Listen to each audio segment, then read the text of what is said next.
Welcome to English 3E. This is class 9, and we are beginning unit 2.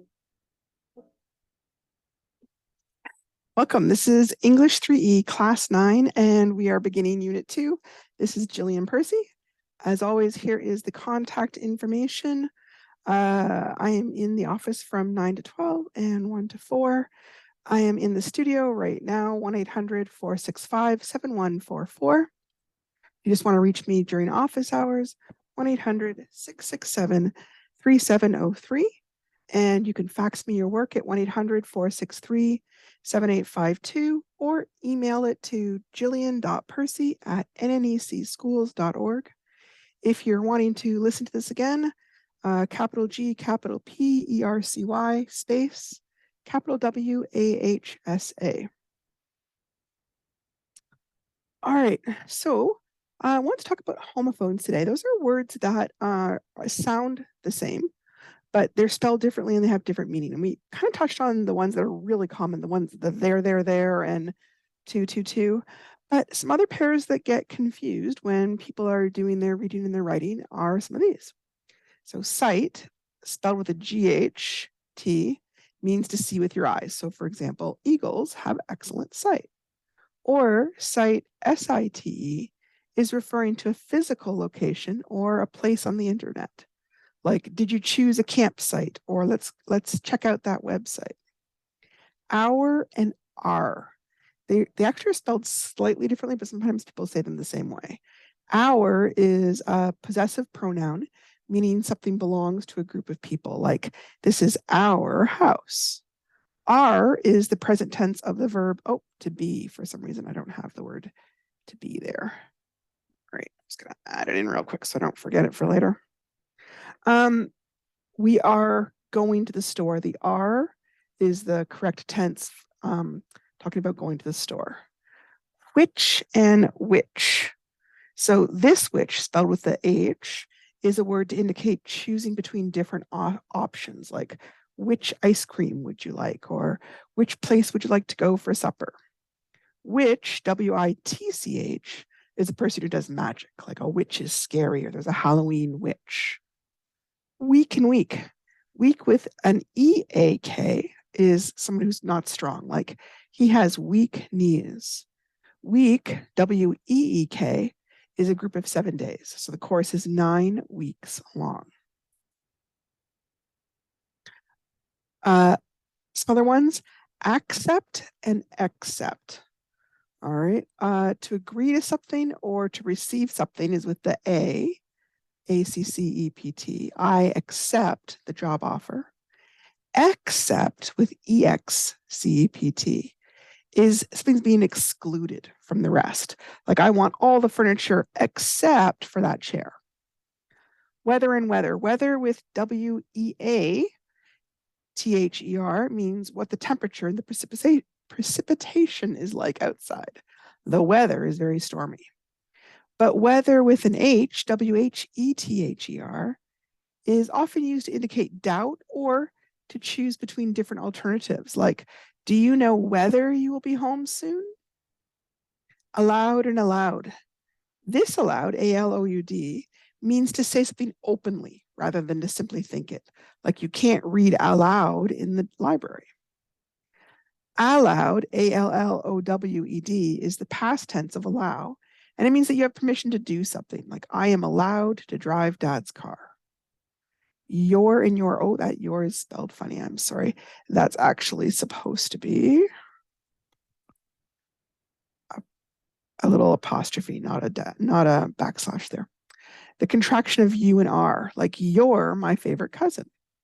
Your, YOUR, with no apostrophe, is a possessive pronoun, and it means something belongs to you. Like, is that your boat? Been with 2 E's is the past participle of the verb to be. I have been outside all day.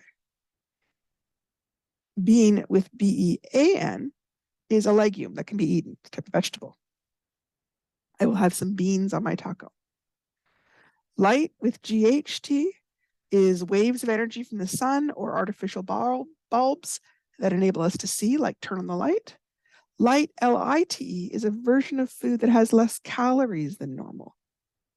like I will have the light sour cream. There are also some near homophones. I think this one I haven't covered yet.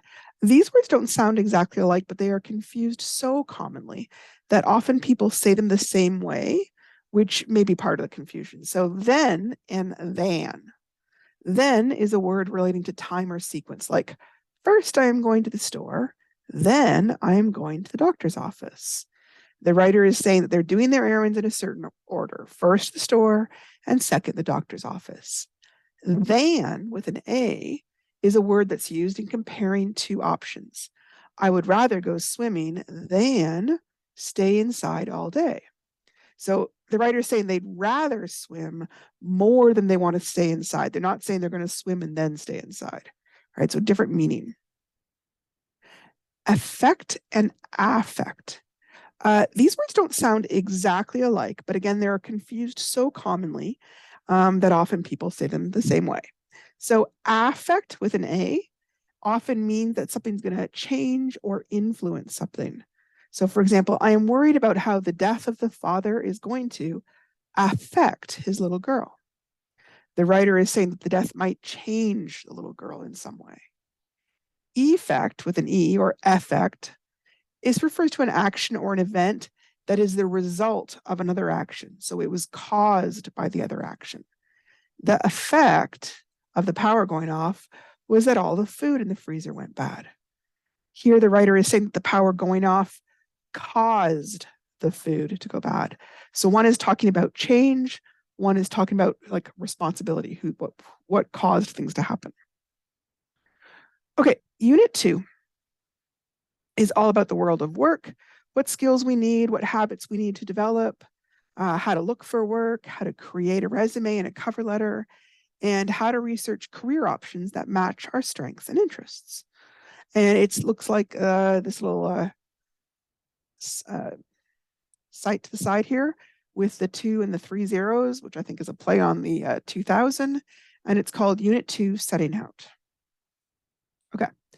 In Unit 2, just like in Unit 1, the assignments are listed in 3 separate tables with an extra assignment sheet. I find that makes it really hard to see how the different readings and assignments connect to each other. So I put together a little overview of the assignments that tries to group them together with the different readings in the 2 notebooks. And I also tried to separate out the work a little bit so that no one day has too much work. However, the work on the resume, the cover letter, and the culminating assignment at the very end of this unit are worth a lot of marks. So you may find you want to work ahead a little bit by reading those articles and possibly gathering up any employment information on your work history that you may need in order to complete the assignments. Now I'm going to show you this, but I'm already a little bit off. So we kind of took a quick look at some of this stuff yesterday. And because of that, I've already started kind of looking into some of this because I figure if I can work ahead, then it gives me a little more time to talk about the bigger assignments near the end. Okay. So again, there's 2 different textbooks. This is the one that's all about kind of the information. This one's got the different readings, and then we have the extra assignments. So page 23, use the anthology for 3 marks. Page 42 to 46, you're going to read how to read visual information, and then there's an activity that is connected to that on page 47. In the road ahead on page 47 is a little activity called Before You Read. That's worth 3 marks. And then there's a little story called I Can't Write No Pretty Poem on page 47 to 49. And then these assignments are mostly related to the pretty poem, number 1, 2, and 3. And overall, all of that is worth 16 marks. And like I said, today we start talking a little bit about the employability skills as well. This is coming up for next week if you want to take a look at that as well. All right, we talked about that already. Okay, go to page 47 and look at the assignment labeled Before You Read. Think about the title of the story and predict what you think Geraldine's poem might be about. So this is worth 3 marks. Then go ahead and read I Can't Write No Pretty Poem on pages 47 to 49. Then on page 23 in the textbook called Making It Work, there's an activity called Use the Anthology, and they want you to respond to the story. and write what you think about Geraldine's poem and write about why you think writing poetry might be a challenge. And as I was reading this story, which I really, really liked, I was thinking, you might have the same issue of having only thought of poetry as kind of pretty or flowery. So I gave kind of an example. Here's an example of a pretty poem. It's one that's really common. It's written quite a long time ago, which is why it also sounds a little bit, I don't know, a little bit fancy, I guess. It's called How Do I Love Thee by Elizabeth Barrett Browning. How do I love thee? Let me count the ways. I love thee to the depth and breadth and height my soul can reach when feeling out of sight. For the ends of being an ideal grace, I love thee to the level of every day's most quiet need, by sun and candlelight. I love thee freely as men strive for right. I love thee purely as they turn from praise. I love thee with a passion put to use in my old griefs and with my childhood's faith. I love thee with a love I seem to use with my lost saints. I love thee with the breath, smiles, tears of all my life. And if God choose, I shall but love thee better after death. So I was thinking that might be the kind of poem she's thinking of. And because she's not having such a great day, she feels like I can't write, pretty poems or nice poems. So I wanted to include too some examples of sort of angry poems or different types of poems. These are just a small fragment because they're much longer poems. If you put angry poems into your search engine, though, things will come up. This is a small fragment of a poem by Maya Angelou called A Caged Bird Sings. And it says, but a caged bird stands on the grave of dreams. His shadow shouts on a nightmare scream. His wings are clipped and his feet are tied, so he opens his throat to sing. One kind of makes me feel very chilled. It's quite a dark poem if you want to take a look at it. This one is called From Home. It's by Warson Shire, and it's all about being a refugee and leaving your home and talking very honestly about all the horrible things that go on that would cause you to leave your home. That people don't just leave for no reason. They leave when it's so dreadful, there's no way to stay. And it talks a little bit, it starts with this, but no one leaves home unless home is the mouth of a shark. You only run for the border when you see the whole city running as well. And a lot of the lines are quite chilling. So there is all sorts of angry poetry or scary poetry or poems that aren't pretty and about love, just like there's songs that way. All right. These are some of the questions that go with that reading. Question number 1, what is a positive attitude? How do you think having a positive attitude is related to success in the workplace and to life in general? And they want you to write 2 to 3 sentences, and that's worth 3 marks. Question number 2, in the story, I Can't Write No Pretty Poem, Mrs. Scott says, a poem is your own special way of saying what you feel and what you see. Do you think that the poem that Geraldine creates actually reflects this idea? They want 2 sentences, and it's worth 2 marks. Question number 3. Do you believe that Geraldine feels a little better about herself at the end of the story? Why or why not? Please write at least 1 sentence, a detailed sentence, right? I believe this because, and then give me a good long reason, 2 marks. Okay, so that's all about the reading of I Can't Write No Pretty Poem. The next section is going on to a new reading. Okay. This is looking at how to read visual information. It's on page 42 to 46 in the textbook called Making It Work. And it's basically talking about all the different types of visual information that you might see in text. Now, this isn't the stuff that comes up in reading novels, but this is the kind of stuff that's going to come up all the time in work information, in newspapers, in news articles. So in everyday life, this is actually the kind of stuff that you might see quite a bit of. And yet sometimes people kind of ignore it. They aren't sure what to do with it, and they're just kind of focused on reading the text. And so they just kind of skip over it. So this article kind of calls our attention to this kind of information, and talks about it basically. So hang on a second, and here's the first one. First one is a chart. Charts show the relationship between different categories of information. So here is a business process diagram outline or a flow chart. You might see those at work, right? Talking about different things, that different steps to do an order. So for example, in this one, you would receive the order, then it would go to the distribution center, then it would go to stock. If we don't have stock, then you need to advise marketing. If we do have stock, print the invoice and ship it. For this one, if you don't have the stock, you'd have to inform the customer. Okay.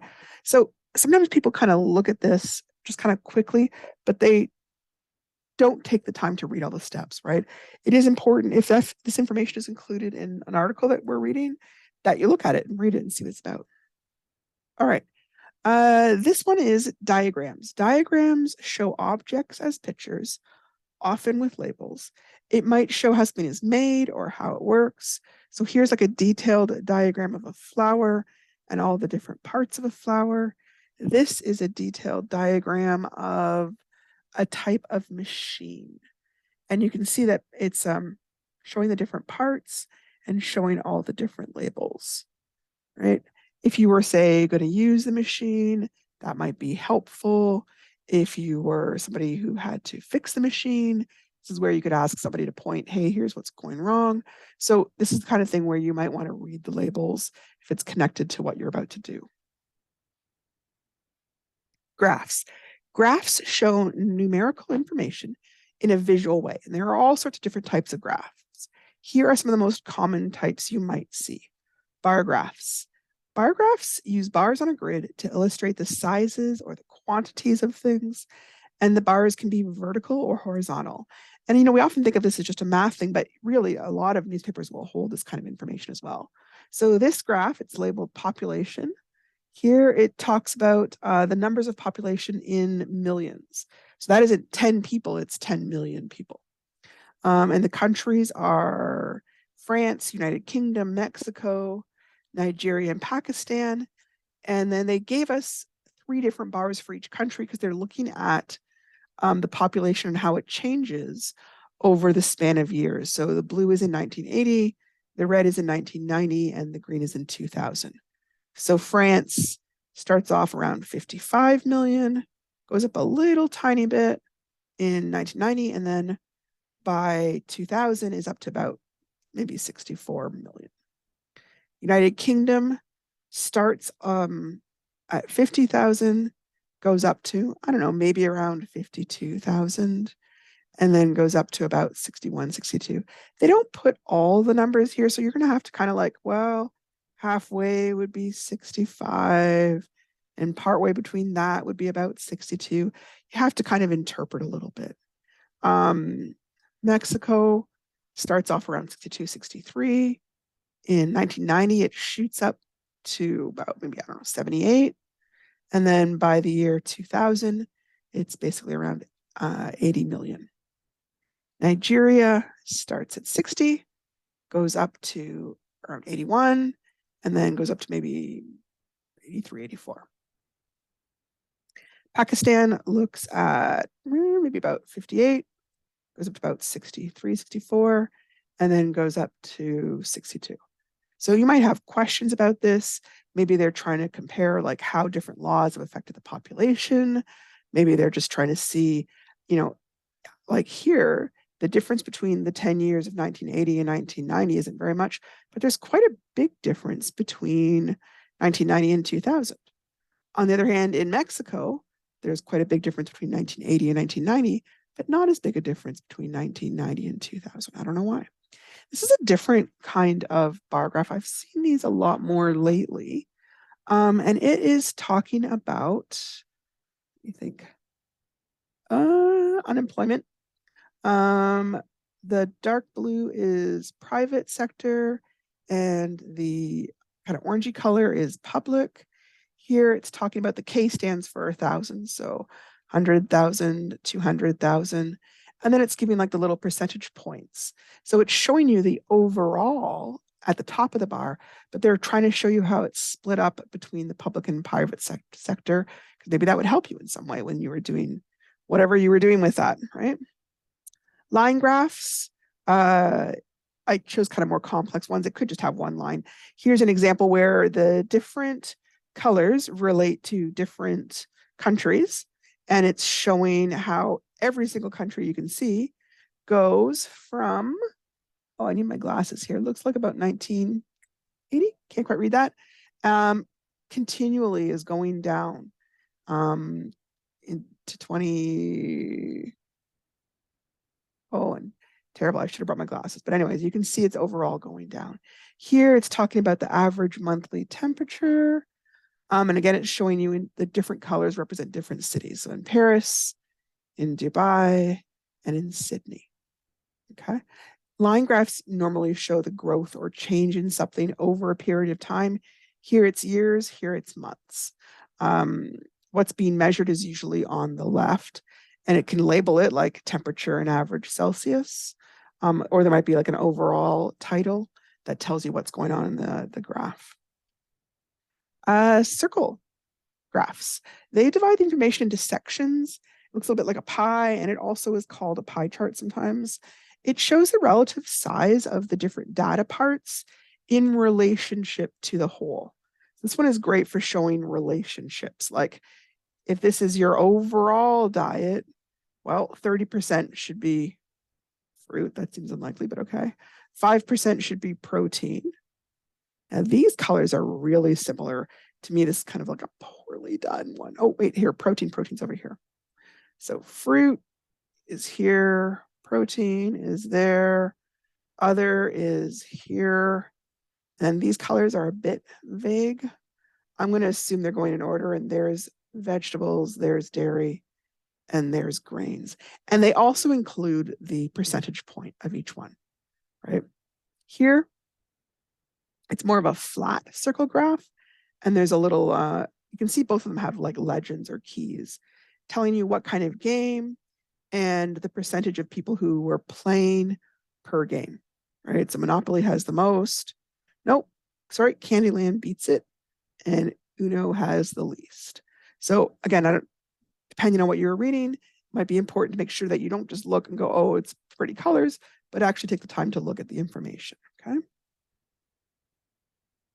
Maps. Maps can be illustrated like these ones are. They could also be like satellite photograph maps. These kind show all sorts of things. They can show population, landforms, political information, weather, or a variety of different types of information related to the geographic position. Let me see if I can I make this, sorry. Just gonna move that out of the way. See if I can make this a little tiny bit bigger so I can read it a little bit better. Okay, so this is talking about median after-tax income for families of 2 persons or more in the provinces. It's not really even looking at the territories. That's why it's all kind of white. And it's done in 2008. And here are the different family income graphs. And they've assigned each one a color. And then you can see the different spots where the different incomes are, right? Over here, this one's looking at population density, right? How many persons per square mile here or per square kilometer, and then assigned to a certain color. So if you look at this without even looking too carefully, you can see up where the yellow is kind of where we have the least population. And then where you see it really dark is where we have the most population, which often you can see is in like major cities, right? And photographs. Photographs might be a photograph of the main topic, or it might be just meant to evoke a certain feeling. It will often have a caption underneath it that explains or describes the photograph. So in this case, the magazine and article is called How to Remember Everything. And you can see this isn't really explaining everything. It's just really a visual to kind of capture your eye, right? Whereas over here, this is a photograph, and it says Flight Sergeant James Watson, left of center, as the second pilot in front of the Halifax bomber 35 Squadron, spring 1942. So this might be talking about a historic event or talking about a very specific person, and that's kind of the caption explaining what's happening. Drawings. Drawings might be used to illustrate a person or an object or a place. Sometimes it could be because there's no photograph, or because they want to add visual color or beauty.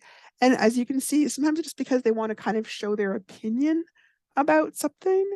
And sometimes you can show that a little bit easier with a drawing than with a photograph. So here, this is the New Yorker from April 17th, 2023, and they have a very interesting drawing of a famous political figure. Over here, this is talking about courtroom sketches, right? You're not allowed to have photographs in courtrooms, or certain courtrooms anyways. And so they often draw pictures instead. So this is kind of talking about that whole process. So drawings are totally acceptable even in informational text because they have different purposes, okay? Oh, hang on. I just lost something there. Sorry. All right, some types of visual information that they didn't mention. Political cartoons or caricatures. These can often accompany an opinion piece on a political event or a person. So here there's a doctor. I'm not sure who the person is supposed to be, but anyways, the person is looking at the eye chart, which if you read it carefully says unemployment at 10.1 per, I can't quite read that. And the guy is saying, sure, it says economy looking up, recovery very soon. So the idea of this political cartoon is that this guy's blind and he's not seeing what's kind of right in front of him. Here we have one called the Mesmerizer, and he's saying, fear not, America's future is in my hands. And he's called social media. He's swinging a little pendulum to try and hypnotize the viewer, commenting on how much we're kind of getting obsessed with social media.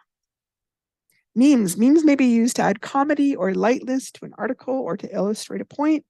So for this first one, it says, don't believe everything you read on the internet just because there's a picture with a quote next to it. Abraham Lincoln.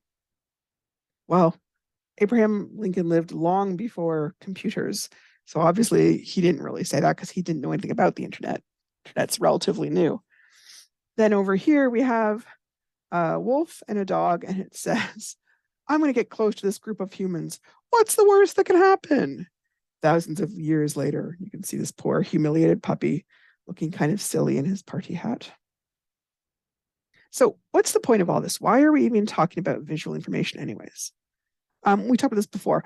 Sometimes we get focused on just kind of looking past the visuals as if they're just there for prettiness. And we don't really look at the types of information they might be telling us. And yet that visual information might be quite important to understanding an article better or to understand the author's point of view. So ask yourself, why did the writer include this particular visual? What details is it adding to the article? And what is it trying to help me to understand? So the question that goes with this is called, it's not activity 32, it's activity, that's supposed to be the hashtag activity number 2, page 47. Find some examples of visuals. What elements do they include? For example, titles, captions, labels, etc. Do the elements of the visuals you found help you to understand the information more easily, and why?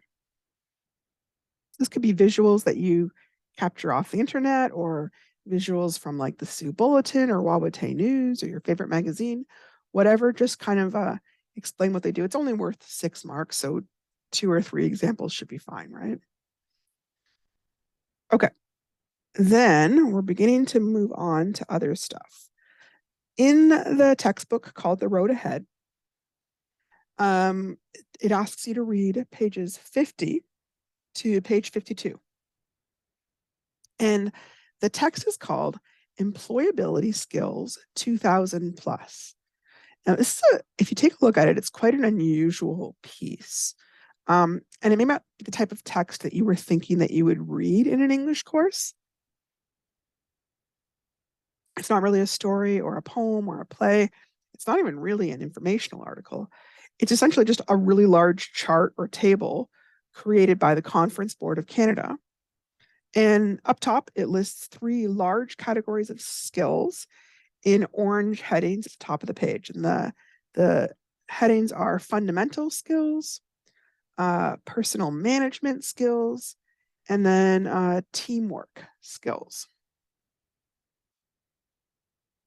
Then under each main heading, it lists several subheadings in aqua. And then each subheading lists a variety of skills that relate to that subheading that will help you at work. So it's very, very dense text. If you look at it, kind of small too.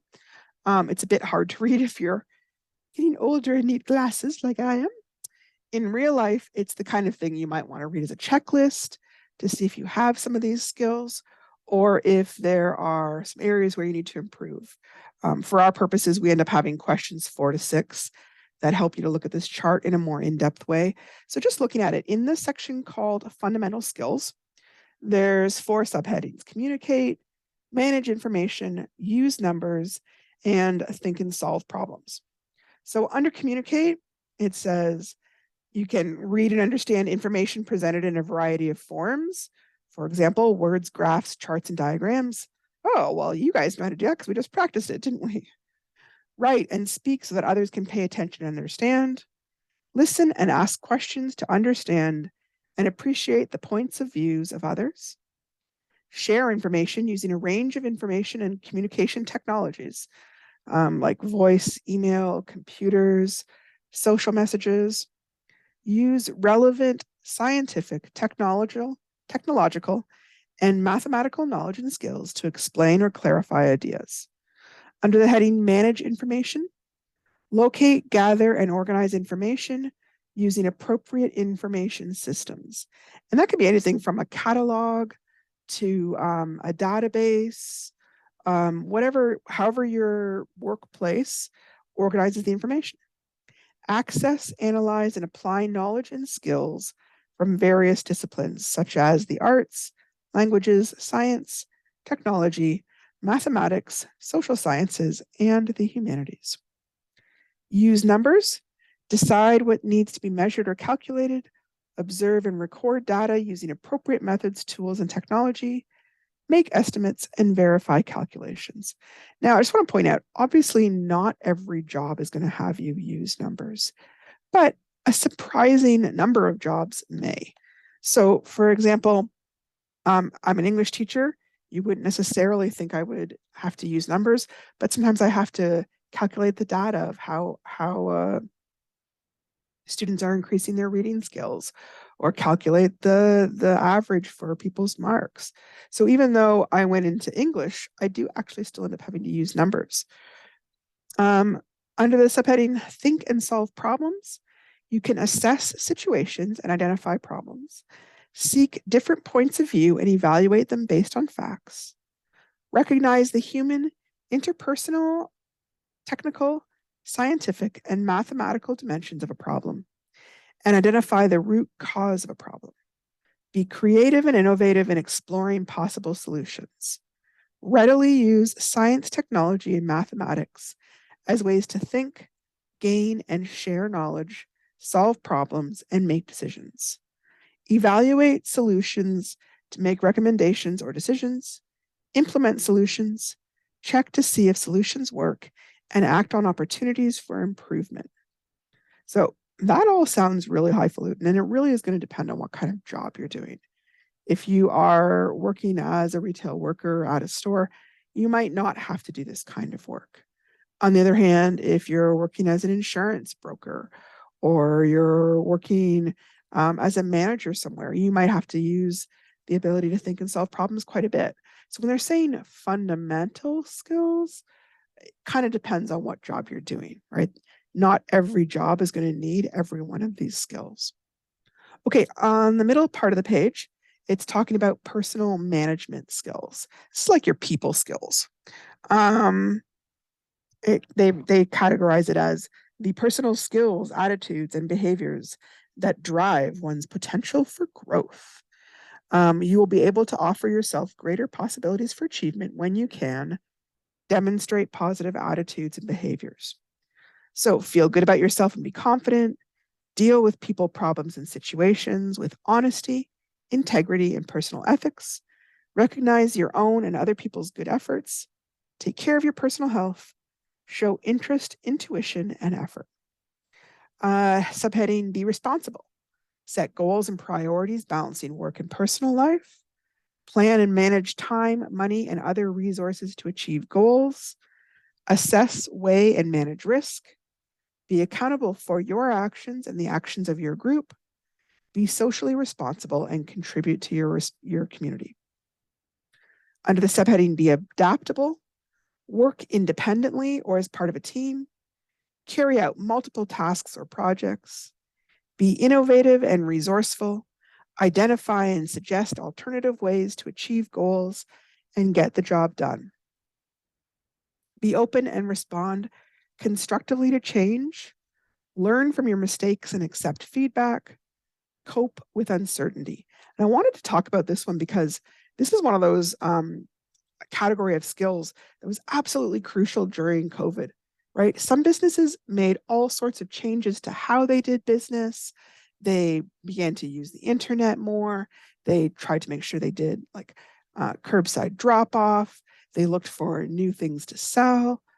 Other businesses just didn't want to change. They weren't comfortable. They weren't sure what to do. A lot of those businesses closed. So in terms of how important be adaptable is, it's pretty important, right? It literally made the difference between people being able to hang on to their business or people losing their business. I have a friend of mine who is in nursing, and she would have been going to all sorts of homes and been at very high risk for getting COVID. She switched during COVID to being the personal nurse for one patient to try and minimize her risk to herself and her kids. So being adaptable, I think, is probably one of the most important skills ever for almost anything. Learn continuously. Be willing to continuously learn and grow. Assess personal strengths and areas for development. Set your own learning goals. Identify and access learning sources and opportunities. Plan for and achieve your learning goals. You're doing all those things right now if you're taking this course. And so you can see a lot of you, I know I've talked to some people who are, well, I just have this one course to finish and then I'm good.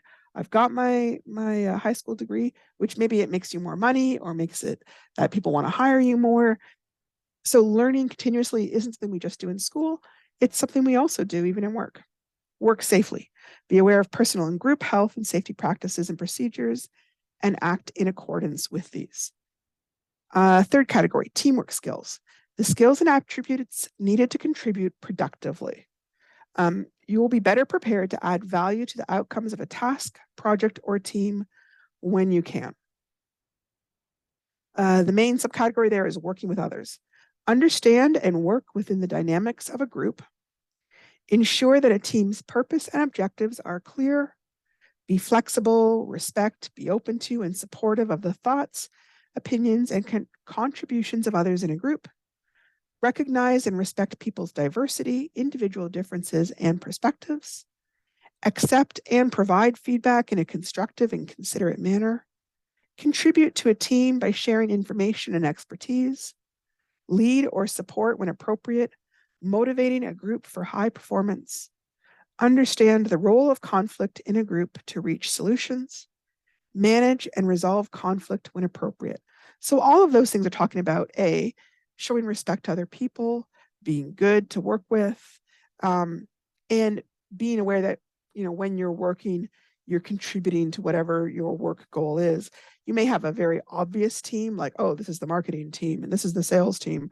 Or maybe you don't have obvious teams, but no matter what, whatever you're doing at work is going to contribute to the entire business. Participate in projects and tasks. Plan, design, or carry out a project or task from start to finish with well-defined objectives and outcomes. Develop a plan, seek feedback, test, revise, and implement. Work to agreed quality standards and specifications. Select and use appropriate tools and technology for a task or project. Adapt to changing requirements and information. Continuously monitor the success of a project or a task and identify ways to improve. And this can be as simple as like making a great cup of coffee that people want to come back to, or designing a car that everybody loves, to designing a newspaper people want to read. This is really a flexible one that just about any business has a job or a task that they're continuously looking to like improve and get people to buy their product or their services. Now, I thought that was actually the end of it, but if you turn the page, there is a little tiny bit more, and it talks about you need to apply your employability skills at work. The employability skills 2000, I don't know if it's 2000 skills or if that was because of the year 2000, include communication, problem solving, positive attitudes and behaviors, adaptability, working with others in science, technology, and mathematics skills. You can apply your employability skills elsewhere in your life. This is kind of a big one. If you're putting together a resume and you've been a student, sometimes people are like, well, I've just been a student, I've never worked. If you're a student, you've done work, right? A lot of those skills that we just read absolutely apply to being a student. Take a quick look yourself and see what you think. And I will take a look myself and give you my answer. Hang on a second.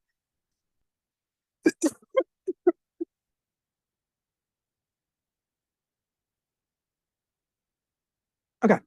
The one that leaps out to me is managing information. Being able to access, analyze, and apply knowledge and skills from various disciplines is the heart of being a student. Working with others is often a big part of being a good student in school. Communicating is an enormous part of just about every single subject you have. Being adaptable, learning continuously. So this also is a great resource you can use when we go to write your resume or do your cover letter later on. And if you're concerned that your resume is not going to have enough on it, like in real life, not just talking about our assignment, one way to try and add some things to your resume is to go and get some volunteer work. You have to do volunteer work anyways in order to finish high school.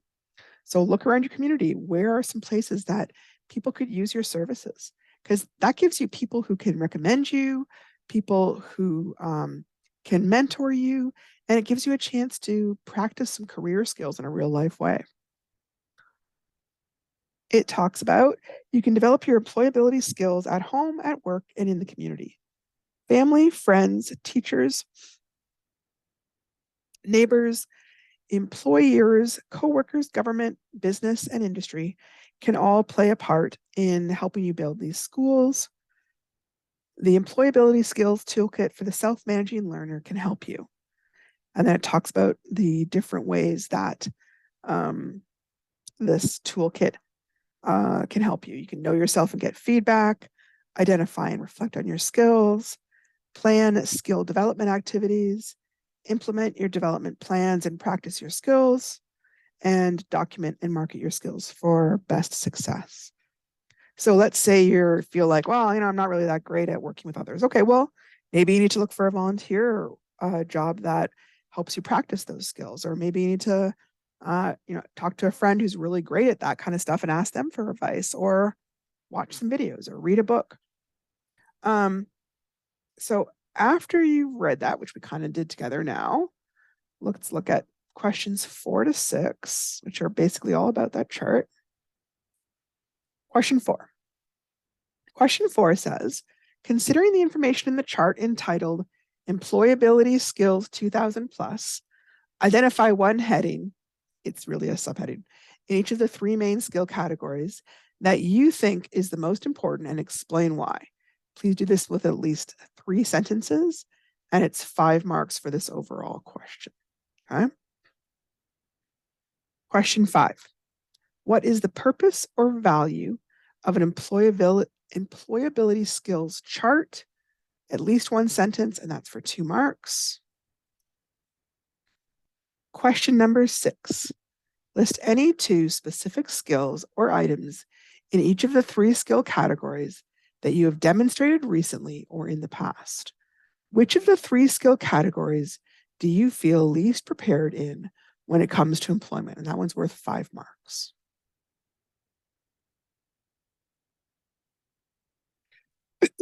Okay, so I wanted to show you a sample answer to question 6, because it's kind of a combined thing. So you're looking at this list of skills, but you're also looking at yourself.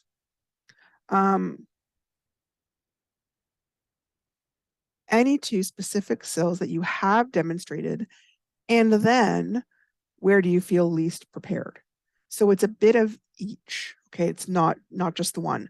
So first you would tackle where do you feel you've demonstrated each of the three. So the 3 headings, right? Fundamental skills. So I'm gonna kind of turn on my text. Hang on a second. So looking at, I'm gonna make this a little bit smaller to give me some room to write. Maybe smaller still. Okay, so in this up on the my desk so I can write a little bit easier. Sorry, sometimes it's a little bit tricky here. Oh, where'd it go? My apologies. In the category of fundamental skills, I feel I am good at the area of communication. And then I'm going to pause and take a quick look back, make sure I'm reading this right. Okay, so then I gotta pick a specific skill. So hang on a sec. Specifically, let me think here. Specifically, the one called write and speak so others pay attention and understand. Okay. In personal management skills, I feel, oops, hang on. I feel I am usually responsible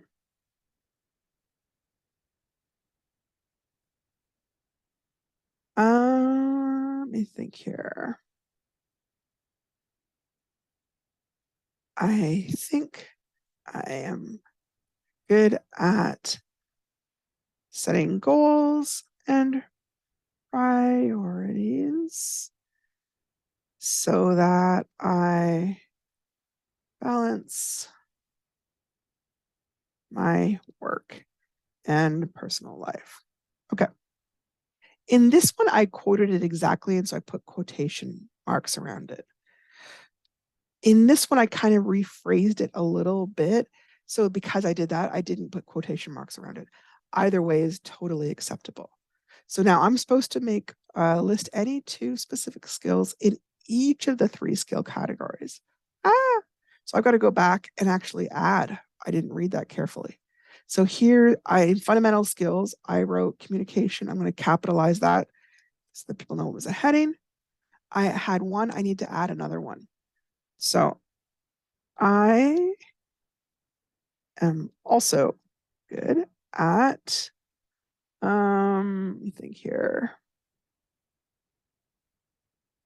listening and, oops, sorry, and asking questions to try to understand and appreciate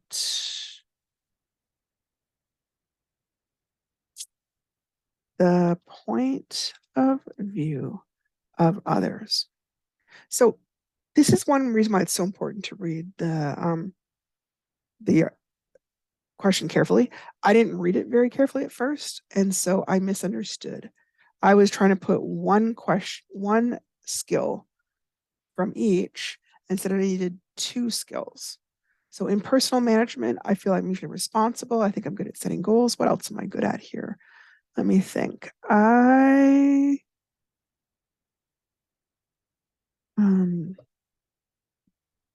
I think I am usually good at being accountable for my own actions and those of others. Now, right here, you can see this is a great way. You can see how Google's helping me. It's got that little funny underline. So I've spelled that word wrong. So I'm just going to try and see. Oh, it's supposed to be two C's. Hang on a second. Sorry. Accountable. Okay, check the question again. Two skills. Yep, I did that. Hang on a second. Two skills in each of the three. So I would still need to list some more skills in the teamwork area. And then I would need to say, where do I feel least prepared? This time I'd be picking one of the major categories like fundamental skills,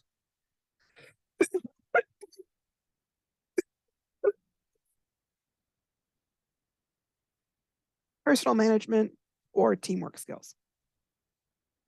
So I'm not going to write any more right now because we're running out of time. I really appreciate you guys showing up today. Try and get some work done, and I will talk to you guys tomorrow.